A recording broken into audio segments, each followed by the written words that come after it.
Assalamualaikum warahmatullahi wabarakatuh. Perkenalkan, nama saya Fatin Nurdiansyah dari kelas praktikum BTRO 2024 dengan NIM 44324630055. Di sini saya akan menjelaskan tentang dasar sistem kontrol yang berjudul Sistem Kontrol dan Penerapan PID. Kita langsung saja lanjut ke slide selanjutnya. Di sini ada sumber materi yang saya gunakan, ada 10 sumber materi. Di sini saya menggunakan dari Modern Control Engineering dari Katsuhiko Ogata, kedua ada Modern Control System dari Dorff and Bishop, dan ketiga ada Automatic Control System dari Benjamin C. Coe, dan 4 ada Basic Control System dari Salma Tukiman dan Nur Fazilah, dan kelima ada PID Control for Embedded System dari Ortman and Botenberg, dan yang keenam ada PID Control dari Dr. Yefri Handokoputro, dan ketujuh ada Kontrol PID untuk proses industri dari Iwan Setiawan, dan ke-8 ada PID Tuning Guide dari Control Station, dan ke-9 ada Effective Use of PID Controller dari ISA, dan ke-10 adalah Fractional Order System and PID Controllers Bingi dan kawan-kawan. Kita lanjut ke slide selanjutnya. Di slide ini ada pengertian apa sih sebenarnya sistem kontrol, feedback, dan PID itu. Nah, pertama ada sistem kontrol. Sistem kontrol adalah kumpulan komponen yang diatur sedemikian rupa untuk mengarahkan, mengatur, atau mengendalikan perilaku sistem lain agar mencapai kondisi yang diinginkan. Dan yang kedua ada feedback.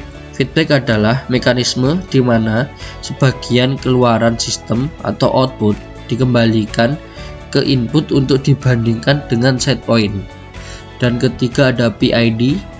PID singkatan dari Proportional Integral Derivative, yaitu adalah controller algoritma kontrol yang paling banyak digunakan di industri untuk menghasilkan sinyal kendali berdasarkan kombinasi tiga aksi tersebut, yaitu maksudnya proporsional, integral, dan derivatif. Selanjutnya kita lanjut ke slide selanjutnya. Di sini slide selanjutnya membahas mengapa sih sistem kontrol itu penting.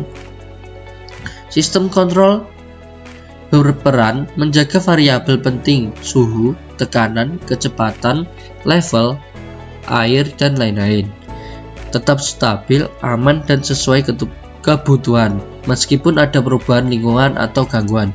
Jadi sistem kontrol sangat penting karena menjadi otak yang menjaga proses berjalan sesuai tujuan, stabil, aman, efisien, dan adaptif terhadap gangguan.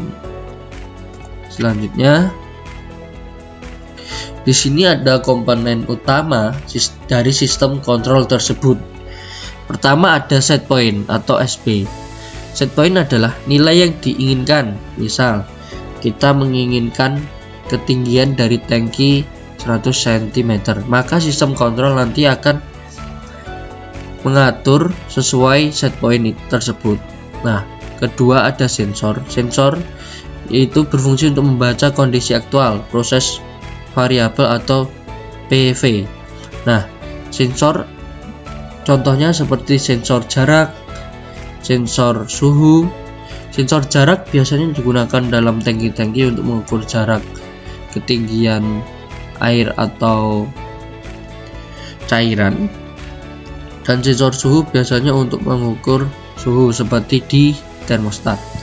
Nah, selanjutnya ada error atau E, selisih antara SP dan PV yang berfungsi. Error itu menghitung atau membandingkan set point dan PV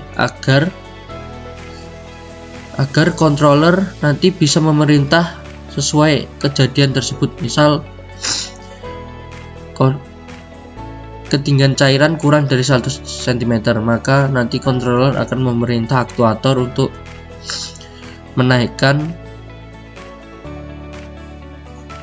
kekuatan aktuatornya. Nah, keempat ada controller, yaitu menentukan aksi yang diperlukan. Biasanya di sini yang digunakan PLC. Dan kelima ada aktuator atau penggerak, mengubah kondisi, misalnya katup, motor, atau heater. Terus yang keenam ada plant atau proses, sistem fisik yang dikendalikan. Kita lanjut ke selanjutnya.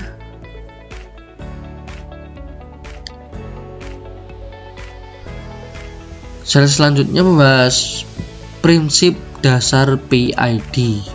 Nah, PID itu ada 3 prinsip dasar, yaitu pertama P atau proporsional adalah aksi sebanding dengan error saat ini atau respon cepat tapi masih ada offset. Nah, kedua ada I, yaitu integral, adalah aksi berdasarkan akumulasi error, menghilangkan error jangka panjang. Dan ketiga ada D, derivatif, adalah aksi berdasarkan laju perubahan error, mencegah asilasi, memberi prediksi. Nah, kita lanjut ke slide selanjutnya. Di sini ada contoh sederhana. Di sini saya menggunakan contohnya termostat ruangan atau biasanya untuk menghitung suhu di ruangan. Ini termostat ruangan adalah alat pengatur suhu otomatis untuk mengukur, menjaga, dan mengontrol suhu dalam sebuah ruangan agar tetap stabil sesuai setelan pengguna, baik untuk pemanasan maupun pendinginan. Nah, ini biasanya digunakan di rumah-rumah modern untuk mengatur suhu ruangannya. Misal saat musim dingin, suhu luar ruangan kan sangat dingin sehingga rumah bisa sangat dingin, dan alat ini berfungsi untuk mengatur suhunya. Misal suhunya sangat dingin, maka nanti termostat ruangan akan memerintah aktuator untuk menaikkan suhu ruangan agar ruangan menjadi hangat dan tidak dingin. Nah, sistem kontrol pada termostat menjaga suhu ruangan tetap sesuai set point dengan cara membandingkan suhu aktual dari sensor dengan nilai target, lalu controller atau PID memberi perintah ke aktuator seperti heater atau AC. Proses umpan balik ini berlangsung terus-menerus hingga suhu stabil pada set point. Nah, cara kerjanya seperti ini. Misal kita sedang mengalami musim dingin. Nah, kita sehingga membutuhkan ruangan yang hangat. Nah, kita bisa memasukkan nilai di sini sehingga nanti aktuator akan memerintah heater untuk memanaskan ruangan sesuai apa yang kita minta, yaitu sesuai set point ini. Misal kita minta di 30 derajat Celcius, nanti aktuator maksudnya controller akan meminta aktuator untuk menghangatkan ruangan. Nah, kebalikannya, jika ruangan sangat panas, nanti controller akan meminta aktuatornya biasanya AC atau sebagainya untuk mendinginkan ruangannya. Nah, sesuai set point yang kita minta. Nah, selanjutnya kelebihan dan kekurangan dari PID. Kelebihan dari PID yang sering dipakai di industri yaitu sederhana, murah, dan efektif mengendalikan berbagai variabel seperti suhu, tekanan, level, dan kecepatan. Namun PID juga memiliki kekurangan. Pertama, perlu tuning yang tepat, sensitif terhadap noise, kurang optimal pada proses nonlinear atau dengan delay panjang, serta membutuhkan pemeliharaan penyesuaian ulang secara berkala.